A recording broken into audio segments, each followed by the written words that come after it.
Como ustedes saben, en cada país siempre se dice que no hay un solo país, sino que hay varios repartidos, diversos, en lo económico, en lo territorial, en la belleza natural, en todo. Bueno, Argentina tiene gran diversidad, pero en este momento del 2015 yo quise rescatar dos cuestiones que escuchamos con una gran frecuencia. Un país, no vamos a decir país maravilloso al estilo de Brasil, pero un país que se dice que tiene felicidad. La presidenta lo señala todos los días en sus discursos, los funcionarios públicos le dicen a los demás que realmente no les reconocen toda la felicidad que le han dado a la población, etc.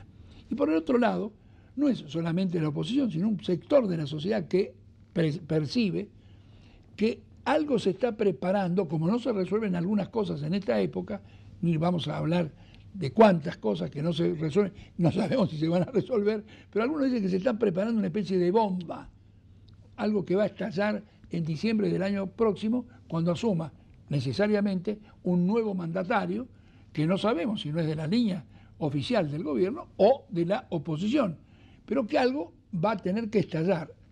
Y mientras tanto, en el medio, la sociedad va gastando, va consumiendo, va viviendo como puede. Lo que yo no sé, cuánta gente está mirando al país a 4 o 5 años y se invierte a 4 o 5 años, salvo aquellos que tienen un dinero para comprar cosas que hoy valen 2 monedas, y se supone que cuando esto cambie, seguramente, como ocurre con las acciones de la bolsa, van a seguir subiendo. Bueno, para entender un poco a esta sociedad del 2015, una sociedad que en gran parte millones de argentinos tienen una gran tristeza por todo lo que ocurrió con el fiscal Nisman, cualquiera sea el concepto que se tenga, salvo los insultos que no los quiero recordar porque es muy desagradable todo esto, hemos invitado a un pensador, un periodista, un escritor que escribe en La Nación, revistas y en Perfil, que es Sergio Sinay. Sinay es muy preciso, muy claro, un pensador libre, se siente libre cada vez que viene acá, nos reconforta, y a ustedes también. Muchas gracias, Sergio. No, al contrario, doctor, un gusto. ¿Qué es este marzo 2015? ¿Qué es dentro del calendario de nuestras vidas? ¿Usted cómo lo colocaría? Y es un año de inflexión, digamos, ¿no? Hay que ver inflexión hacia dónde. Usted hablaba recién de algunos conceptos interesantes, había en su introducción. Uno es el tema de la felicidad. Habría que definir qué es felicidad, digamos, ¿no? Si nosotros confundimos Usted escribió algo sobre eso, ¿no? Sí, yo creo que la felicidad es el producto de una manera de vivir, y que en todo caso la felicidad de un pueblo feliz. Cuando se dice un pueblo feliz, la verdad no se está diciendo nada. La felicidad es el resultado de la responsabilidad que cada persona asume respecto de su vida, con qué valores la vive, con qué propósitos, de qué manera explora el sentido de su vida y la conecta con las vidas de otros. Entonces, de ahí surge, en todo caso, una vida feliz. Decía Séneca que uno nunca tiene que decir que una persona ha sido feliz hasta no verla en la tumba, es decir, hasta que se cierra el ciclo de su vida. Entonces, decir un pueblo feliz, esto de pueblo feliz, viene del lenguaje populista, digamos, ¿no?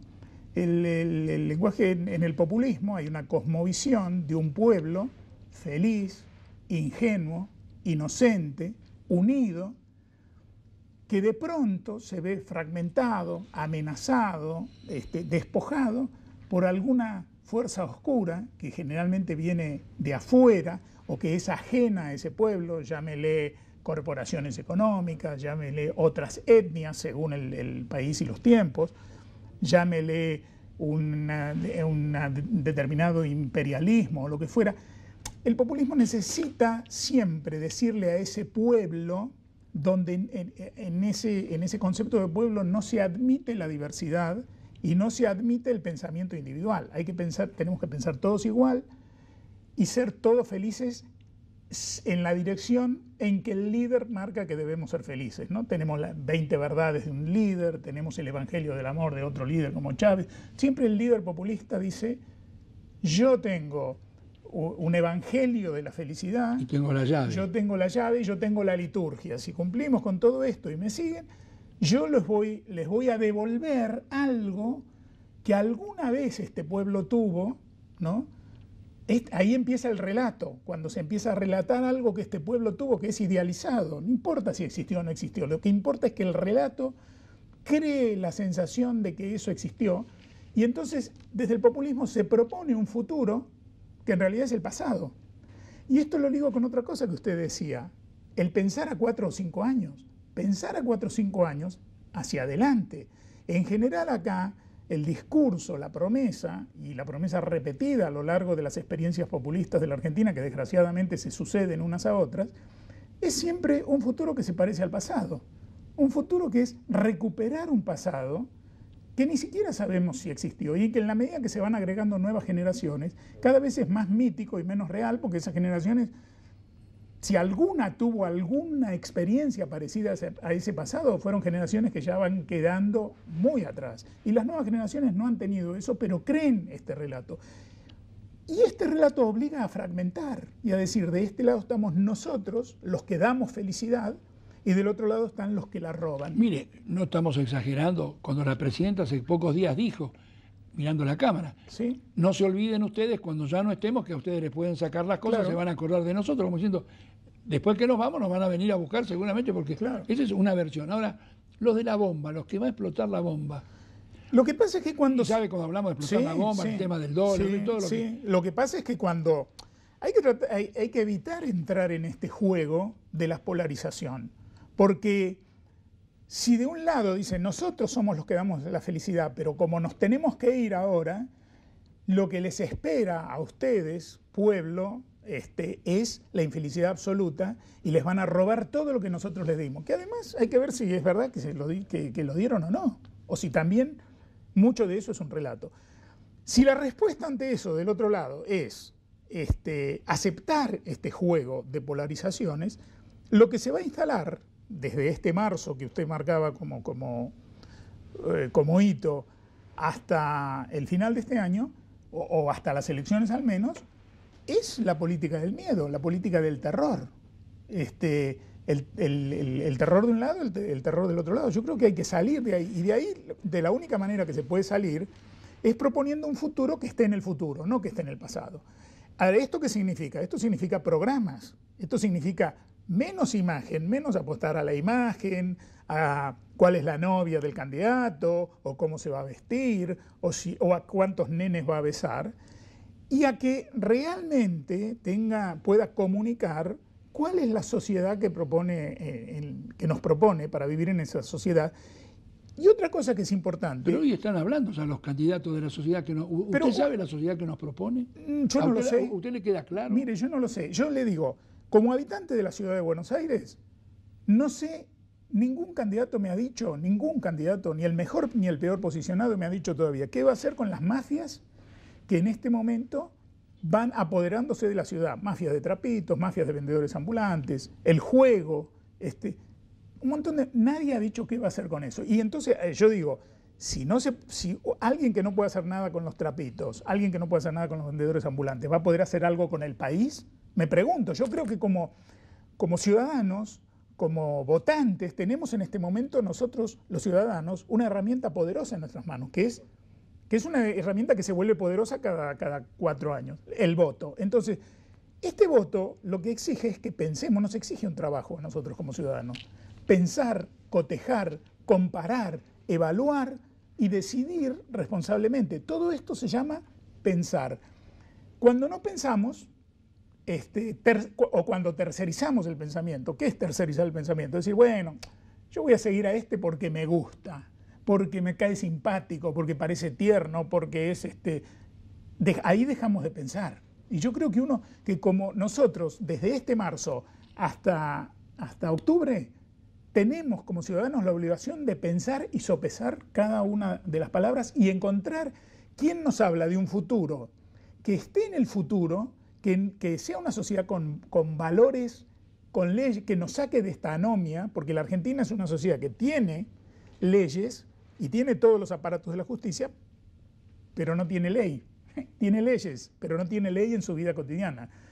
Todos tenemos leyes todos sabemos que en nuestro código civil, penal, etcétera, hay leyes que nos amparan y nos protegen de ciertas cosas, pero no nos sentimos protegidos por esas leyes. Entonces, tenemos que ver quién nos promete una sociedad donde la ley sea la ley. Y no estoy hablando de mano dura, ni de... Porque acá uno dice ley y parece que estuviera hablando de autoritarismo, ¿verdad? La gente entiende lo que es clarito. La ley en realidad organizó a las sociedades a lo largo de la historia y permitió la convivencia y permitió la supervivencia de la especie humana. Sin ley queda una única ley que es la de la selva. Y en la ley de la selva gana el más fuerte y el más fuerte se queda solo al final. Entonces...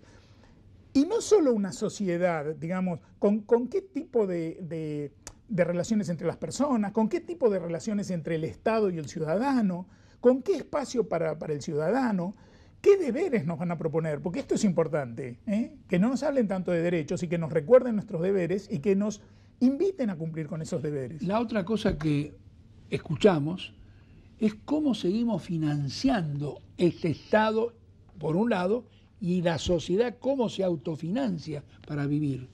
Cuando digo se autofinancia, no solamente es el presupuesto del Estado, que no sabemos quién lo va a aprobar y quién lo va a aplicar. Si se aprueba algo antes de octubre, que el nuevo gobierno va a tener que cambiar todo, porque seguramente no va a haber acuerdo. ¿Cómo se financian las ideas que se dan? Todo el mundo habla de la seguridad, para poner un tema. Sí. Y cada uno tiene un proyecto, unos cámaras, otros controles de aviones, drones, etcétera. Pero ¿cómo se financia esto? ¿Están mejores sueldos para los policías, mejores sueldos para los machos? ¿Cómo se financia en la sociedad argentina? Yo no escucho bien. Hay economistas que usted los escucha, ¿usted entiende este fenómeno? No, y yo no escucho que realmente alguien, porque acá, desde el poder, hoy se dice toda la felicidad va a ser robada y desde algunos otros lugares se dice hay una bomba que está por explotar. Nada de esto explica nada. A mí me gustaría que alguien me explique y yo escucharía con mucha atención que me diga, mira, lo que se vienen son tiempos difíciles. Tenemos estos proyectos, estos planes, lo que sea, pero no son mágicos. No es que el 11 de diciembre esto se ejecuta y el 12 de diciembre ya estamos viviendo en otra sociedad. Yo escucho todos los días con qué facilidad van a empezar a llover dólares sobre Argentina. Bueno, ¿esto qué genera? Esto genera el próximo descontento. Y el descontento en esta sociedad es cada vez más, llega cada vez más rápido. Las lunas de miel de los nuevos presidentes son cada vez más cortas. Así es. Entonces, no hay que prometer una luna de miel fastuosa. No hagamos una luna de miel que nos lleve por todas las costas más caras del mundo. Quizás tenemos que hacer una luna de miel en casa, sin salir a lo mejor del barrio, pero una luna de miel que realmente abone un futuro. Y sobre todo también, ¿qué papel vamos a tener los ciudadanos en ese futuro? Porque aquí hay también un fenómeno que se repite en la sociedad, que es la espera de que una vez depositado el voto, y sobre todo si ese voto fue para el que ganó, pasar a cobrar por ventanilla al día siguiente como si la carrera de los candidatos fuera una carrera de caballos, donde si gana aquel al que yo le aposté, todo lo que tengo que hacer es pasar por ventanilla y cobrar. Y los candidatos abonan muchas veces esta idea, y la idea no es así, porque si no, vivimos una democracia formal. La democracia, como vivencia del ciudadano, tiene que ser algo más que votar, porque esa es la carcasa de la democracia. La democracia es vivir en la pluralidad, dejar espacio para ideas diferentes, poner el acento, insisto en esto, porque yo lo he dicho incluso en este espacio otras veces que vine, en los deberes por encima de los derechos, porque los deberes, cuando uno cumple con su deber, cumple con el otro, con el prójimo, con el congénere, con el ciudadano, con el vecino, llámele como quiera.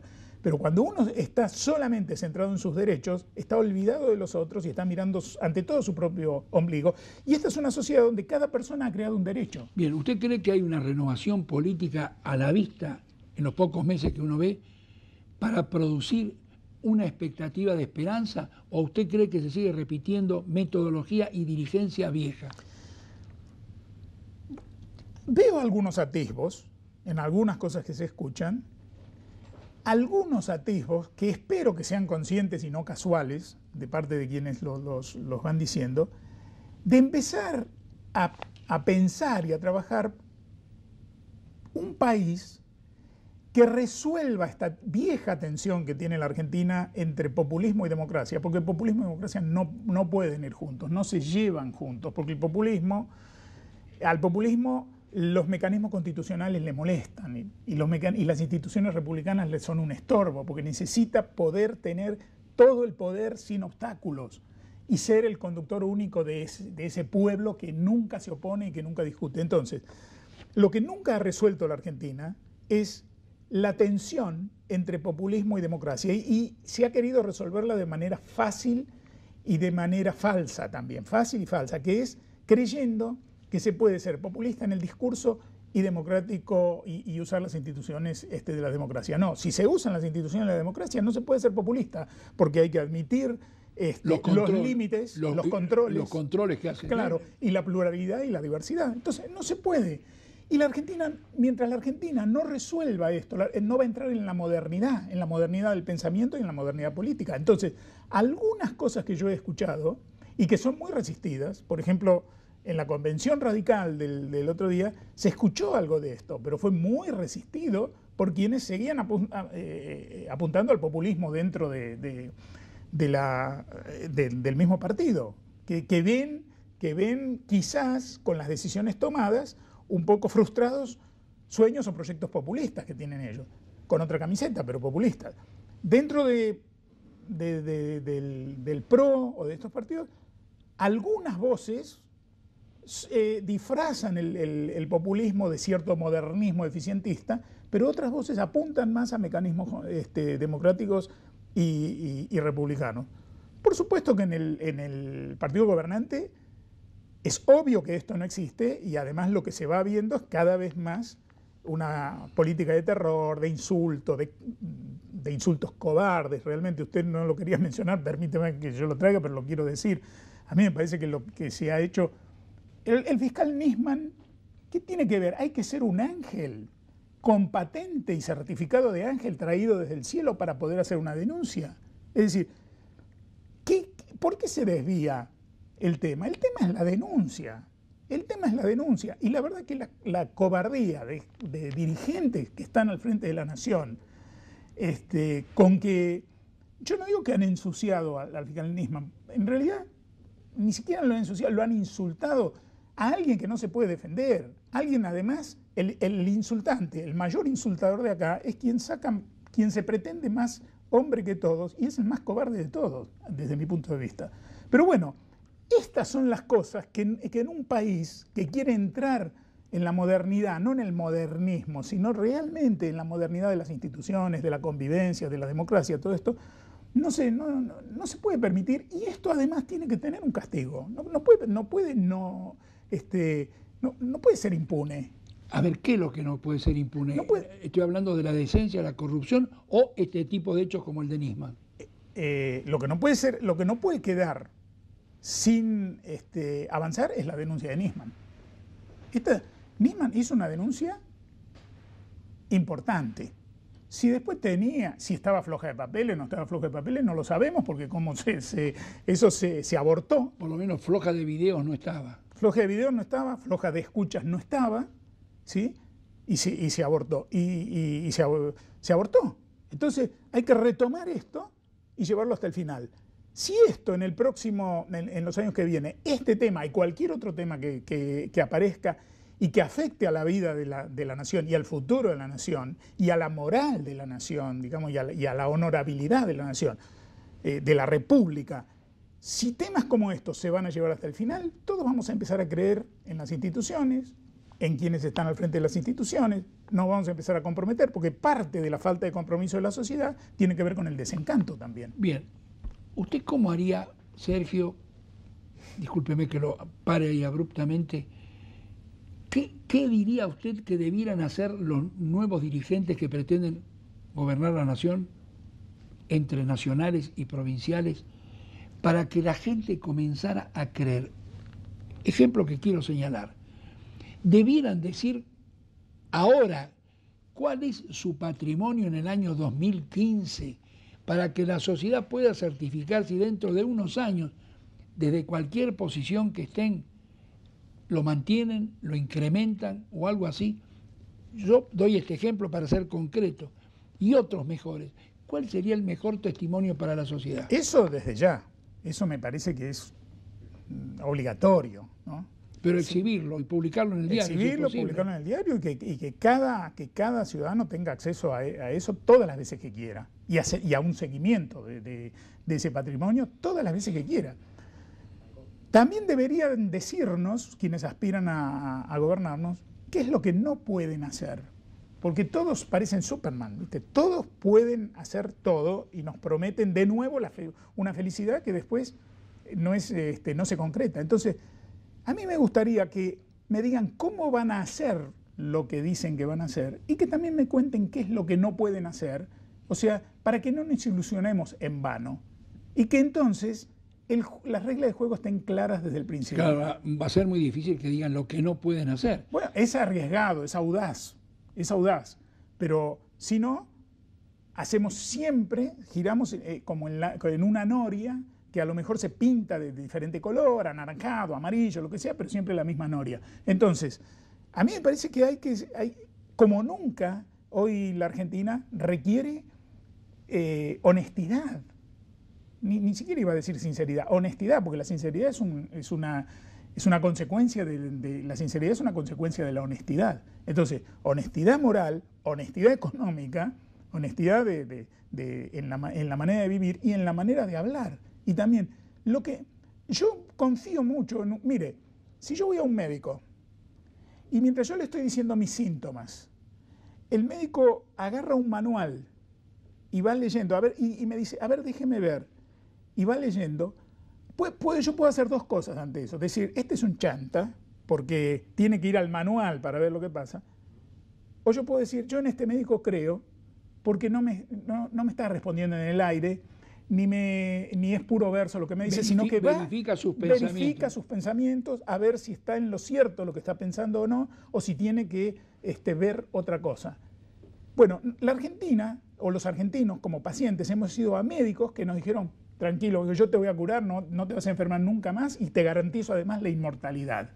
Y entonces salimos de ese consultorio y dijeron, no sabes el médico que me enganché. Después, cuando la semana que viene caigo enfermo de nuevo, me desilusiono y digo que este tipo era un chante, que la verdad que a mí me mandaron y yo por mí no lo hubiera elegido. No, sí, yo lo elegí. Entonces, yo prefiero ese médico que duda, ese médico que lee y ese médico que me diga, mire, con esto va a tener que vivir el resto de su vida. Vamos a tratar de que tenga la mejor vida posible. Pero esto, por ahora, no se encontró la solución final de esta enfermedad. Entonces, el candidato que lleve esto a sus palabras, para mí en lo personal, es un candidato confiable. Sí, lo demás es otra vez el canto de las sirenas. ¿Usted ha tenido oportunidad de leer algo respecto de proyectos políticos de los candidatos o de los partidos que hayan sido traducidos en internet, hayan sido puestos en una página, hayan escrito? ¿Usted tiene algo de esto o la sociedad todavía está sin nada en la mano? Yo no lo tengo, y si usted lo tiene, yo no lo tengo. A mí me encantaría saberlo. No. Y también me empieza a cansar un poco el tema, cuando alguien dice, vamos a hacer lo que la gente quiere. Bueno, eso es una frase por ejemplo, increíble. Perdón, esto tenemos que escuchar a quien dice esto, porque quien dice que va a hacer lo que la gente quiere, me está diciendo que él no tiene un proyecto propio. Va a hacer lo que la gente, lo que se le pasa en ese momento por adelante. Claro, va a ser lo que en ese momento sea, digamos, tenga mejor marketing, digamos, ¿no? No. Yo quiero que me diga lo que va a hacer, aunque no sea lo que la gente quiere, pero aunque sea lo que él cree que esta sociedad necesita. Porque ¿quién es la gente, además?